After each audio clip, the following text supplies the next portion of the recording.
Get the heck out of here. Eddie Murphy was the biggest star in the world in the 80s.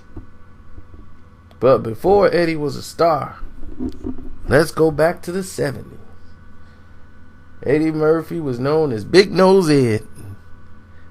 16-year-old kid trying to get work in the comedy business.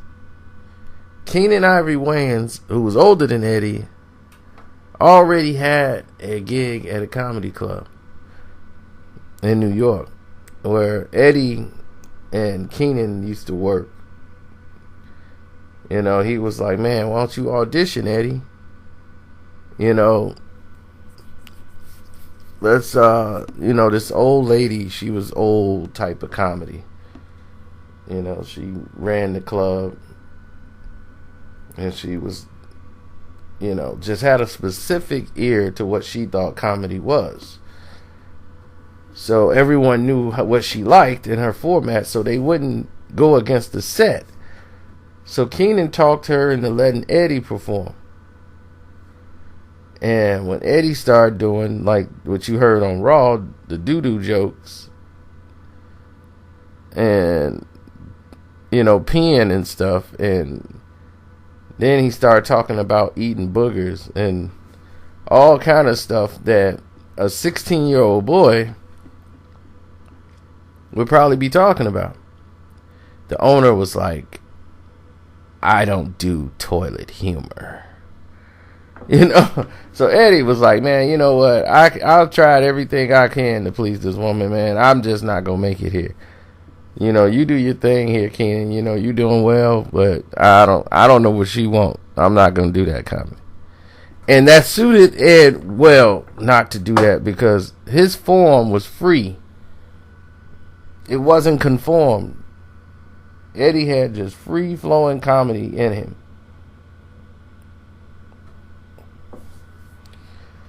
So him and Keenen became good friends throughout this business. And during the fact, they seen a lot and going through a lot. And they started to grow.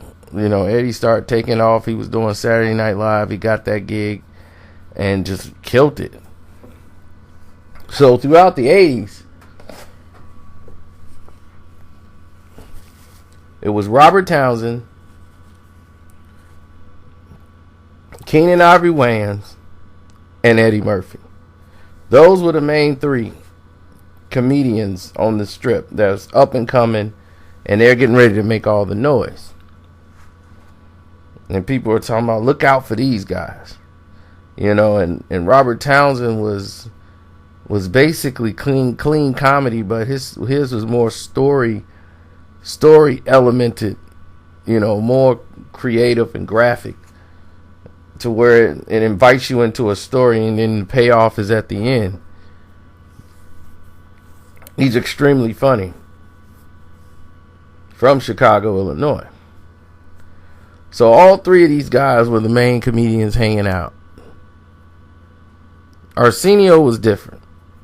He came in later. Once they started doing shows out in LA and Hollywood and that scene, that was Arsenio's world.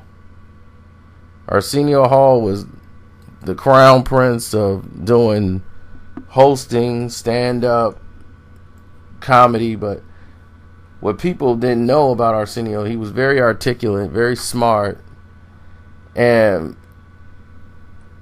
he was great at hosting. So when he got the opportunity to host, it was like, wow, it blew people away. They were like, man, this guy is really good. And he was filling in for somebody. I can't remember who it was at the time. I want to say maybe Donahue or somebody. But once he started that fill out, and he was just saying goodbye to goodbye to stand-up comedy. It's not that he didn't like stand-up comedy. It was just like that was what he wanted to use as his gateway to get to somewhere else.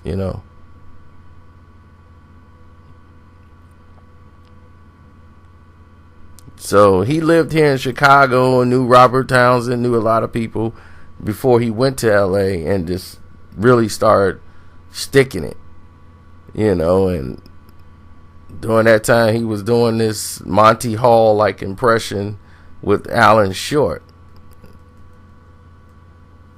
Then he was doing some voiceovers for the real Ghostbusters. He did Winston. So he was mostly doing the Joan Rivers show. And then they got into it with Joan Rivers. And then he started going on Johnny. And I'll never forget Joan Rivers show. I mean, it canceled so quick.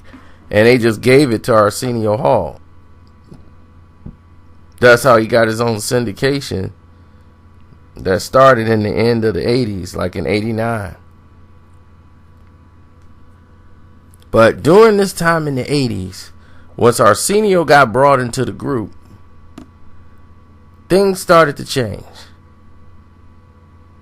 Arsenio Hall's career was at a tailspin in like 88, 87.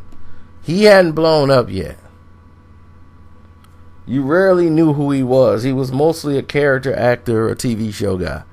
Keenen Ivory Wayans had I'm Gonna Get You Sucker coming out. He was working on his own satire movie that was coming out, and they wanted to feature all the old Three the Hard Way type characters and remake those type of movies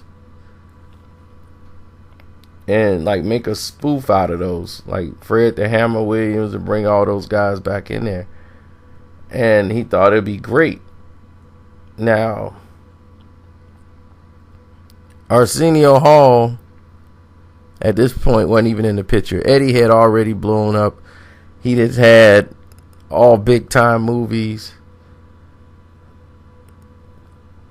like Beverly Hills Cop is blown up, Trading Places, and Eddie went back to the projects, used to see Keenen and all those guys, and he never would really go back to the hood like that.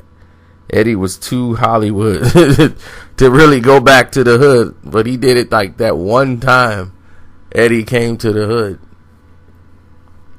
So after this was done and they were best friends, this is where you get so many different stories.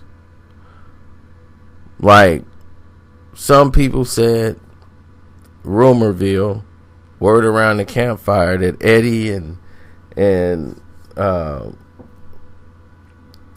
Ivory Wayans had something going on, and if it was social media back then, oh my God, you talking about killing someone's character, my goodness.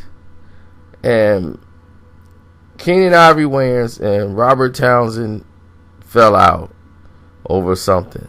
He was writing for Robert Townsend's show, the first one, and then him and Keenen decided he wasn't going to do it anymore.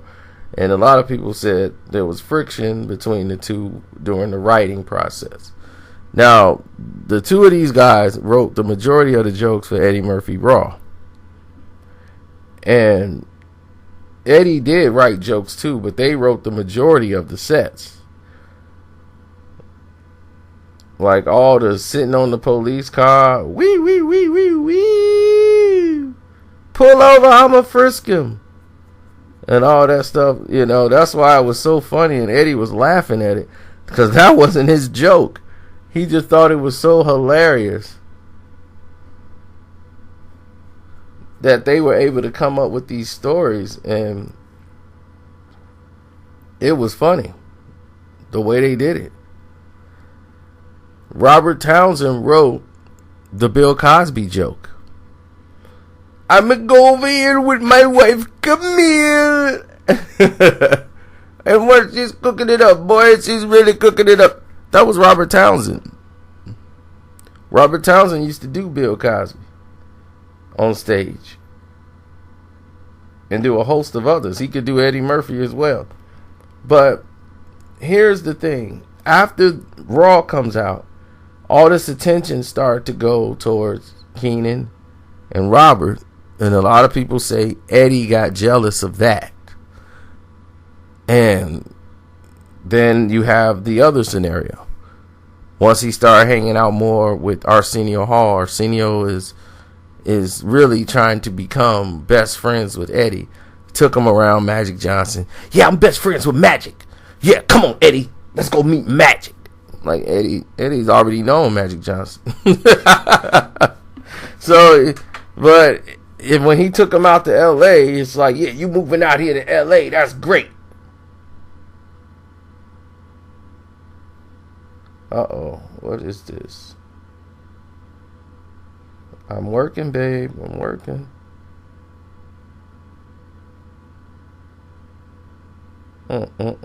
Sorry about that, guys. Got interrupted. So while he's ripping up the scenes with Arsenio in LA, he's not really dealing with Keenen and those guys like that anymore. So he didn't want to have nothing to do with "I'm gonna get you, sucker."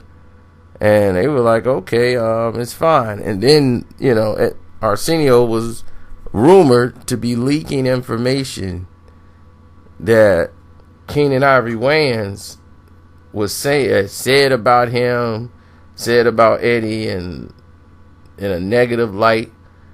And it was about a woman. Some people say it was Whitney Houston, and he helped, that situation with Bobby Brown, all these rumors. So we don't know which one it was, but it was like Arsenio came in the way and ruined it with a woman and got Eddie upset.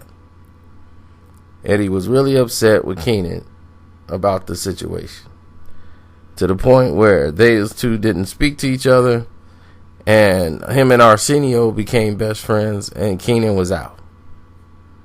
And he was like, I appreciate you, Arsenio.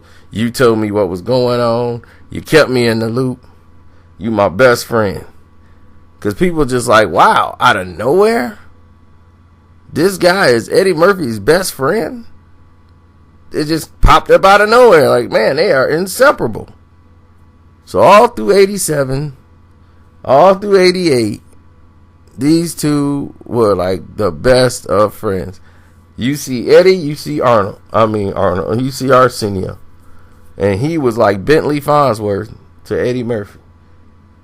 To the point, Keenen Ivory Wayans had got his show on Fox in Living Color. Do anybody remember that? Of course you remember In Living Color. So, In Living Color came out. And once that hit, man, it was large. And one of the first episodes, and I want to say,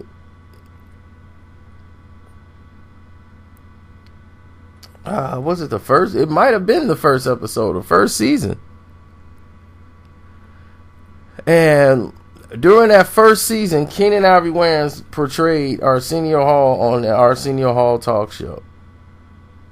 And once he had the big old butt, the long finger, everybody laughed as kids.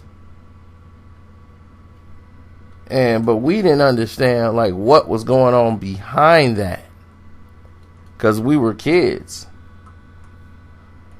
But Arsenio really didn't like it. He thought it was malicious and said, you know what? I never had that guy on my show.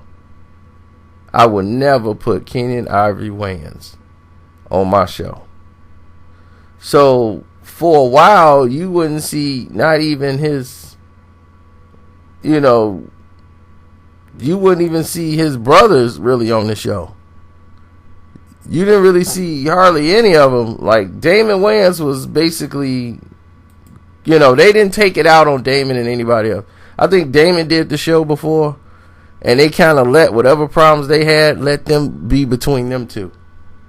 And what I respected is that none of them went to the media to try to basically tear down the other person.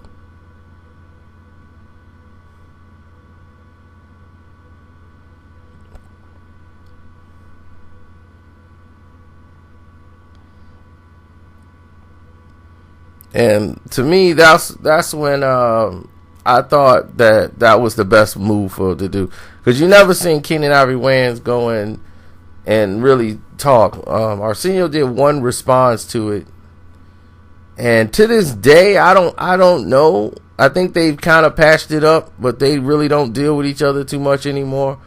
I think Keenen and Eddie are back good now, and that's just how it is, man. It was just a different time and era. You know, coming from Fulton Projects, you know, they did their thing.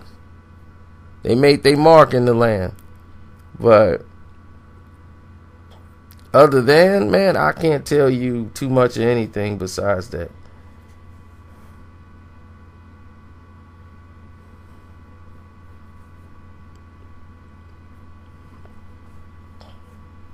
There were so many things they kept closed, in-house, all kind of stuff, man. But that is like what everybody knows on the surface. If there's other reasons why this happened or other things, they did a great job keeping it within themselves. It's your boy Arsenio. I'm out. Don't forget to follow the playlist. The truth behind comic beefs, comedian beefs, whatever you want to call it. This is where this will be.